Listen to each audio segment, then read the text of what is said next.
તો જય માતાજી મિત્રો, આજે તો સવારમાં હું આવી ગયો મારા કાકાના ઘરે અને આ બે બેઠા છે હામાં ગોળ ખાવા. ગજબ બેજતી એવું તમને લાગતું છે પણ એવું નથી. અમે બધા જોતા હતા મહેમાનની વાટ, કારણ કે આજે મારા છાયાબેન ના લગ્ન લખે છે અને સગાઈ કરવા આવે. તો ઋતિક, તુષાર, કનો અને જયદીપ એ પણ જોવે છે મહેમાનની વાટ, કારણ કે પાણીનો કોન્ટ્રાક્ટ એને આપેલો. तेरा तो गेम बजाना पड़ेगा। પછી ફાઇનલી મહેમાન આવી ગયા અને આ છે એમના કેમેરામેન વિપુલભાઈ વાજા. ઈ તો પાછા બહુ શરમાય છે. કંટ્રોલ.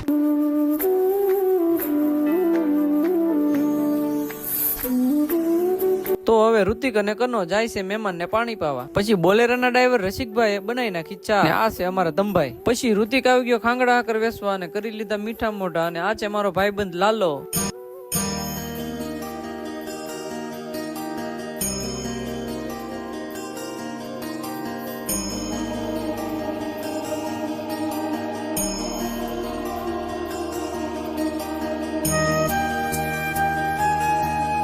અને આ ભાઈ છે માંડવા ફિટ કરવા વાળા. એવું તો તમને લાગતું છે. તો ભાઈ એવું કઈ નહીં સમજતા, એ અમારા છે છંદુ શેઠ. તો હું જાઉં છું દુકાને. મારી સાથે છે પવિત્રા, ગણેશ્વરી અને તન્વીબેન. પછી દુકાને અમે આવ્યા હતા બબલુ અને સોડા લે. પછી સોડા અને બબલા લઈ અને અમી ભાઈ ઘર બાજુ. તો આ છે મારા મેહુલ કાકા અને આ છે એના મોટા ભાઈ કનુ. અને આ છે સંધુ શેઠ. એને તો તમે ઓળખતા જ હશો. તો સંધુ શેઠ એમ કહે છે કે અમે લીંબુ સોયરા નથી, કોઈ ભારતા નહોતા એટલે તોડી લીધા.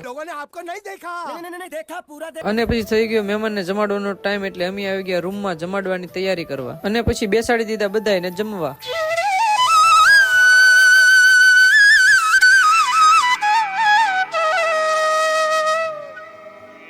પછી મહેમાન તો જમી લીધા હતા. પછી અમને પણ લાગી ગઈ હતી ભૂખ, એટલે અમે પણ બેસી ગયા જમવા. પછી સંધુ શેઠ આવી ગયા બાટલો ખોલવા. પછી સિલિન્ડર હતું અલગ પ્રકારનું, એટલે સંધુ શેઠ વિચાર કરે છે કે ખોલવું કઈ રીતે. પછી ફાઇનલી મિત્રો સંધુ શેઠ એનો મગજ હકારી અને બાટલો ખોલી નાખ્યો. પછી અમે બધા ખોલવા મળ્યા માંડવા.